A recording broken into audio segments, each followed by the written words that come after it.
All right, guys, the time has finally come. I'm giving my review on the 2020 TE 150i. There's going to be a lot of information. It's going to be all out of whack because the way my brain functions. I'm just going off a whim here, and I can't remember everything I want to say. But this review, or the information I'm giving you, is going to be about your options, so you can weigh out where you want to lead towards which bike you want to get and what would work best for you if you decide to go with a 150. Now, this is the thing now. A lot of guys or a lot of racers for hair scrambles and hard enduros, maybe not so much hard enduros professionally, but just for fun, want to trade up their big bore two strokes and four strokes for a much lighter, agile 150.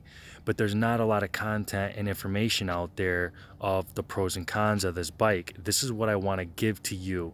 I don't want to be like really vague about this bike. I want to tell you exactly what to expect from this bike because I could not find any information before I bought it. I put enough hours on this bike and seat time to where I can tell you where it struggles and where it shines. And would I recommend this bike to somebody? I'm going to first of all say, would I recommend this bike to somebody coming off of a big bore bike? And I would say it depends how you look at it. I went into buying this bike with an open mind. You have to go into this with an open mind. If you're coming off a 300 and you think that that 300 is the size of your dick, like, short guys buying big trucks, then you're not going to be happy with it. But if you go into it with an open mind, saying that the weight savings is going to like make you a better rider, or you're going to learn how to actually ride the bike instead of being lazy, absolutely, this bike is tits. It really is. It's the cat's meow. It just, I love it. I don't regret it. I would spend the money again. And this is a big investment. This bike is like $9,000, the 2020s. Okay, so let me get some information to you guys. There's two versions you can do here. You can go with the KTM 150 XC 150, or you can go with the Husky 150i. Now, if you want to go with the absolute lightest, most powerful 150 possible, you are going to go with the KTM 150 XEW, and you're going to go with the 18 or 19. The reason being is because they're carbureted. Carbureted puts out more power. You can also upgrade it for cheaper, much less money. You could put a pipe and an RK Tech head insert in that changes the compression ratio, gives you more lower end power. You could do that much cheaper than going with the TPI version, because now you're messing with computers and so on and so forth. Also, the XEW or the KTM is lighter than the Husky. Why, I don't know. I mean, it's got a composite subframe, but somewhere it's a lighter bike. So if you're looking for the lightest, most powerful 150, you're going to go with the carbureted version. There's a reason why I didn't go with the carbureted version or the 18 or 19.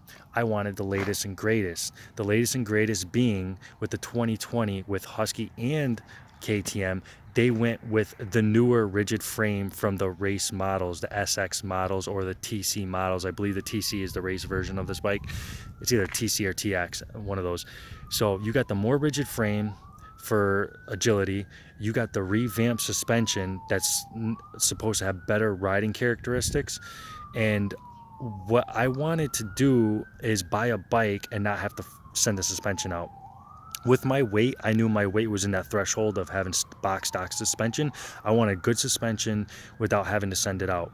My reasoning going with the Husky, now if KTM made a XC version of a 150, bar none, I would have bought it. It would have been lighter and I would have had the linkage suspension, but they don't. So I went with the Husky, and I went with the linkage suspension due to the fact that it's a longer stroke, and it's very important to have that with the braking bumps and the whoop sections that we have in the New England hair scramble racing. Now, I talked to my friend that has an XEW, a 250 XEW, and he just recently bought the 2020 XC. And I said, the more I looked at KTM and I looked at how the suspension was, it was like this. And with the older style bikes, the biggest complaints were with the forks doing some hobby horse shit, like going over whoops and stuff. And I can see that happening because the suspension's like this.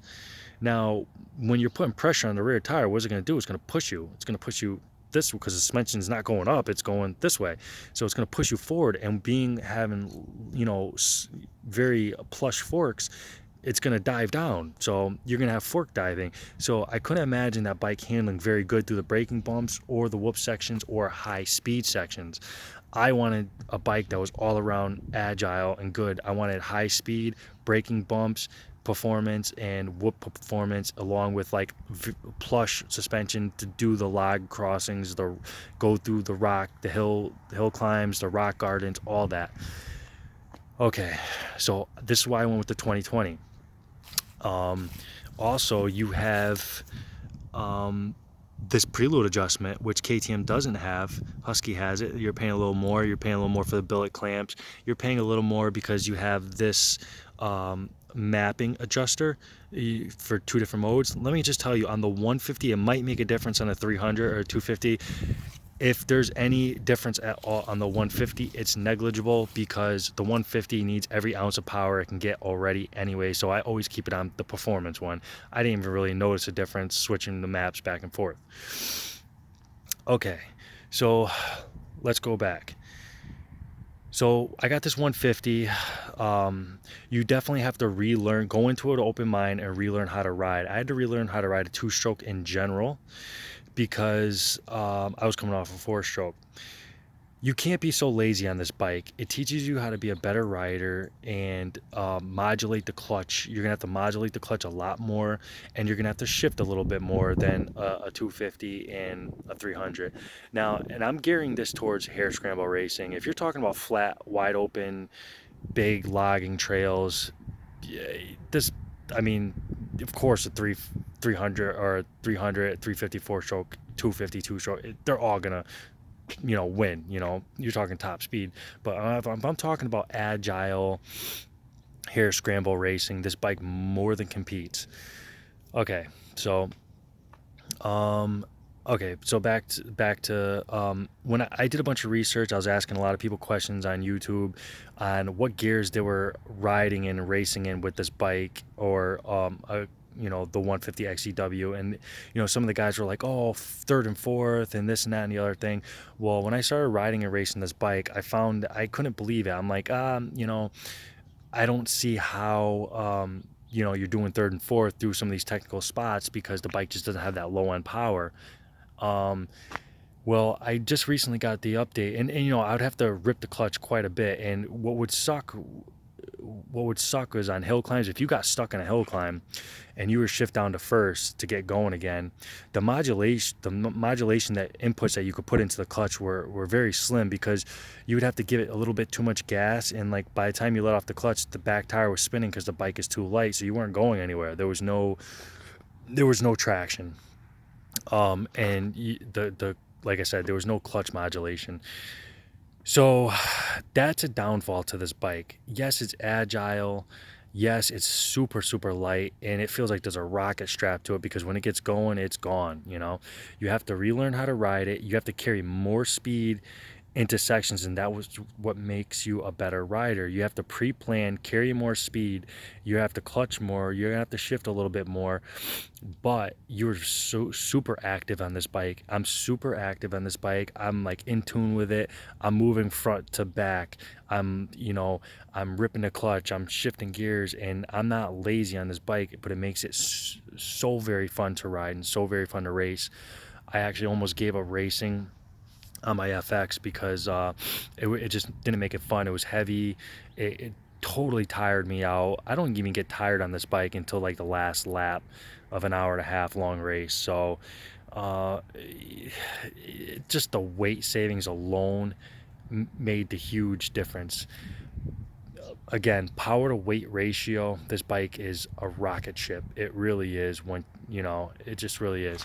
So anyways, I just got the brand new 2020 update, and I noticed, like, people are saying online on the forums that update only changes the secondary air pressure sensor for elevation changes. I don't believe that. My dealer told me that the new map that I just got, it just came out like a couple weeks ago, it changes the timing, the fuel delivery, and I truly believe that, because I really feel like when I rode this bike last week, I'm sure the colder air temperatures had a lot to do with it too, but totally changed the power delivery characteristics of this bike. I was able to ride a gear higher. I was actually able to put small inputs in the clutch and have them make big differences and modulate the clutch much easier. I was actually upshifting on hill climbs, like going from second to third instead of starting at second at the bottom and downshifting the first at the crest of the hill. Huge power changes.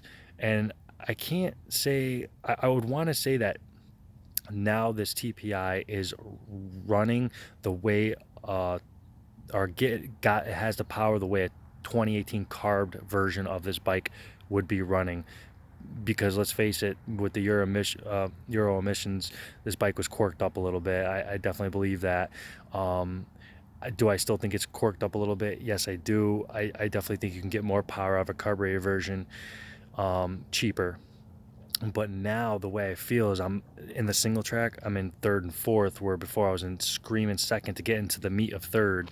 And then once I was in the meat of third, if I had to brake at all and lose my momentum, I had to shift back down to second. I'm not having to find myself do that at all. I can stay in third and just give little inputs into the clutch, and then bam, I'm in fourth. Like, I feel like the gear is shorter now, and I know the gear can't change, but I feel like the power, it comes a lot more quickly now and change it. So now like third is super short and I can just like go right into fourth, where before I wasn't doing that. I was screaming second to get into third was lasting forever.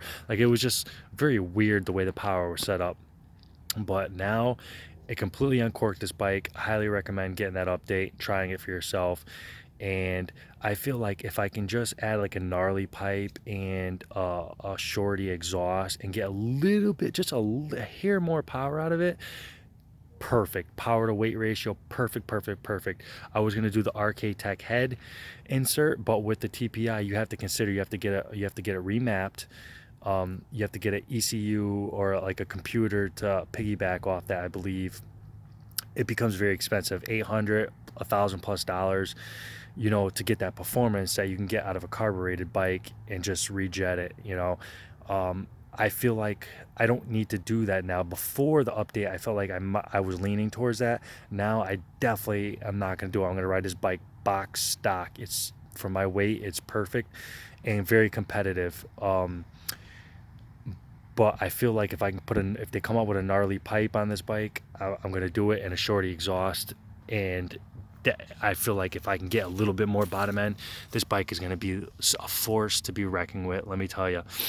With these 2020s, you also get the updated exhaust. I don't know if that adds any performance, but it looks way cooler. It looks like a 250 exhaust and less dingage, I would assume, because in the 150s they were distinct, in the 125 they were distinct the way the exhaust came out, and they were prone for banging on rocks and so on and so forth.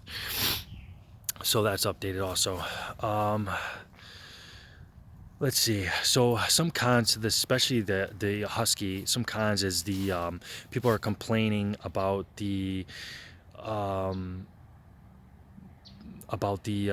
subframe is a composite subframe, and it cracks, and it's expensive. It's split into two pieces. One side is larger, the left or the right. One side is bigger than the other, but it's expensive. I think it's like $250 or $300 to replace these subframes, and there's quite a bit of work to replace them. So they crack here. If you drop it, hit on a rock or something hard, they're brittle. They're brittle. You can just feel them. They're hard plastic. They also crack here because now this is your subframe mounting to here, and the pressure, like let's say if you go off a big jump and you bottom out or something, the pressure is just cracking the subframe here. But people are making their own brackets that go behind here. This bolt goes in the bracket, and all that force and downforce is actually, the bolt is on the bracket more than the subframe. But the problem is they're putting two bolts here to mount it to the back side of the subframe, and it's a little gaudy and ugly, and I feel like my boots would just catch on it a little bit too much, and I didn't like that. But I definitely feel Husky is going to do something about that, because there's just way too much of that going on. So I feel like they're going to come up with their own version that's a little sleeker and cleaner looking, so I'll be waiting around for that. And I definitely think they should look towards that, because you know, that's a big thing why people would stay away from these composite subframes. They're expensive and they crack. They supposedly flex, but you know how much they flex before they crack is beyond me. I don't know. And that would be why some people might choose a KTM over a Husky.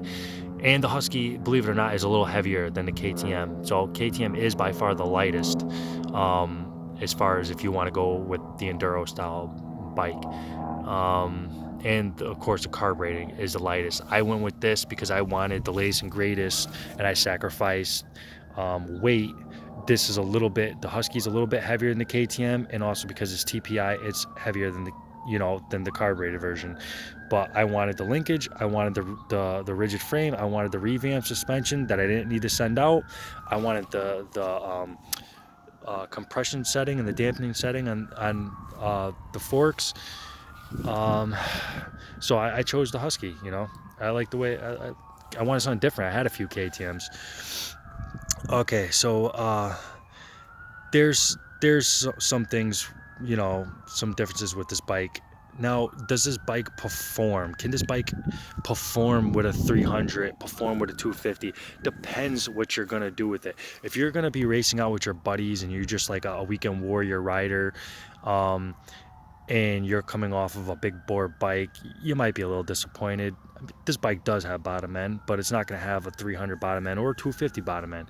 If you're racing hare scrambles, you don't need a 300. You just don't need it. You're wasting all that power. Your top speed is 40 miles an hour, maybe 45 through, you're going in between trees and rocks and roots that are like ice. You're going through mud. I rather have the weight savings because it's more about endurance. It really is, and about who has the most balls to stay on the gas longer before the next turn or obstacle that comes up. This 150 is more incapable. It's fast once you get it going. And again, I can't stress this enough. This has more bottom end than a 125. Like, it's not even comparable. I rode my buddy's 125. The gas there was none at all. You had to rip the clutch. I mean, maybe it's an older bike. I don't really know how the new 125s are, but this thing actually has bottom end. You can actually, lug it down low, and this thing does lug down low through rock gardens. I go through every rock garden, you can actually loft this front suspension so easy. I go over big hill log crossings, and you can loft this bike so easily. It's just so light and nimble in turn directions. So great with it. I'm jumping all over the place, but I can't remember everything I want to say with it. Another good thing about the 2020s is with the more rigid frame and the race frame, now you got the race plastics. Now, I didn't like the headlight. I didn't need the headlight. I wanted to convert it to make it look more racier with the number plate. Now, when I ordered my graphics kit, I ordered for a 250 TC, I believe is the race version, or TX. One of them's a cross-country version, but I did the TC, I believe, and I was able to get this number plate graphic with the rest without having the license plate. The headlight cut out, because I didn't like that. I didn't want the headlight. I'm never going to use that thing unless I do a 24-hour race, and I think the bike looks so much more racier. I kept the tail light because I don't know why. I just liked it. Plus, it seemed like a bitch to get it off. But I could have went with the race or the TC version of the 150, but I wanted the tank. I wanted the plush suspension, because of the type of racing that I do. So again, I didn't need the headlight, but I wanted the TE. This is what I wanted. Let's see. So again, if you go into this with an open mind, you're coming off a big bore bike, this bike can hang with 300s, 250s. I'm proof of that. I'm a C rider, but I would like to say I'm seasoned at this point. My last race on this bike, I got top 5 out of like 26 or 30 riders. I can't remember. And I'm in C vet class. So I'm racing against 250s, 450s, 300s, whatever they want. And even if I'm not racing against, if there's not a lot of 300s in there, the 300 class starts before me, or the open class starts before me. So I'm still passing those guys. How hare scrambles start, like 30 seconds or 1 minute interval, lines, the rows at the start, I'm still passing those big bikes, so that in itself is just telling you this bike can more than can compete on a competitive level in hare scrambles. the the lightness and the weight savings compared to the power weight ratio is just it's worth it. It's worth it once you think about it. When you really think about that 300 that you have or that 450 that you have, you're not using that power. You're just lugging around all that fucking weight for no reason. You really are. Where this bike will struggle a little bit is in the deep sand, deep mud, and hill climbs, rocky loose hill climbs, because it's so light. If you're not keeping that momentum and hitting that thing with all the power that's got, you might get caught up at the top of the crest of the thing. But once you learn how to ride this bike and you learn the gear selection, where you should be at what time, when to give the clutch inputs and the throttle inputs, I have no problems now. I mean, I got stuck the last time on a couple of really crazy hard enduro hill climbs that were completely slick rock, and things like that, because the bike is very light in the ass end. The bike is light all around, so of course you're gonna have some sacrifices, but I was able to get myself out of those situations because the bike was so light too. I wasn't killing myself to like turn the bike around and re-hit the hill or whatever I had to do.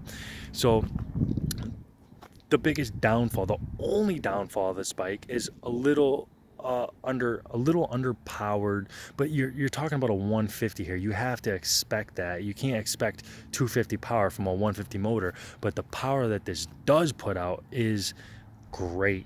Like I said, the power to weight ratio is crazy. I had a 125 years ago, and I was like, this thing's a slug. I'll never own a 125 ever in my life. So I took a big chance buying this bike, and let me just tell you, this feels like two of those bikes. It really does. Still the front end comes up, the power delivery is great. You give it usable power. It's not like it just hits you all at once like an SX would. So it's actually usable, tameable power. This bike will lug down low, and things like that. Okay, so to cap this video off, because it's dragging on pretty long, and I do have more information on this bike and comparisons between the XEW 150 and this bike, but again, this video is dragging on too long and I can't remember everything I want to say. But I'm going to leave you with this: who this bike is good for. If you're going to be doing hare scrams with it, it's a no-brainer. It's a no fucking brainer. Get this bike. I can't recommend it highly enough, whether you get the carbureted or the TPI version. If you get the TPI, absolutely get that update. No, you have no choice but to get the update. Now they're updating all the bikes with that update. They don't even sell them without it now, but I bought it before the update came out, so I had to get it. It definitely woke this bike up, and I corked it. You have to go into it an open mind, and brain farts happens all the time. You have to go into it open mind, and I am so sorry. I just had a mouthful to say. Again, all right, so here we go. You have to go into it open mind, and if you're using it for hare scrambles, yeah, it's a no-brainer. If you're using it for hard enduro, this bike will do the hard enduro. It will, but you're going to be sacrificing. I think it's a little better to have a little bit heavier bike with a little bit more power to do that, but it will. First gear is very low, and it will do it, and I've done plenty of hard enduro situation and technical things on this bike. It is perfectly capable. The good thing is that it is light, but again, you're losing traction because of how light it is on some instances. Where you start losing your advantage for this bike competitively, if you weigh over 185 pounds, I'm going to say you're losing its advantage. I weigh about 170 fully geared up with my camel pack and everything. The suspension I put to sport settings, because when it came from the factory, it was in comfort settings, which was like the hard enduro settings. I felt like it was a little too spongy or a little too plush for my liking. I put in sport settings and followed everything on the manual, and it's perfect. I don't have to send my suspension out at all. It's perfect. I feel this bike is extremely stable through the braking bumps, through the turns, through anything I throw at high speeds. I don't ever feel unstable on this bike or get the death wobble or anything like that. So, you know, I definitely feel in that aspect. This bike is great for me. It may not be great for everybody, but if you're over 185 pounds, you're trying to do this for like hair scrambles or something like that. The power to weight ratio is going to affect you differently now. The power is not going to be there as much as you probably would want it to be, and you might have to get the suspension set out and redone because of your weight. So you have to take that into consideration. If you weigh under that, I think it's going to work good to your advantage. So hope this video helped you guys. Hope you got some information, and you know, consider this bike. All right, guys, see you in the next one.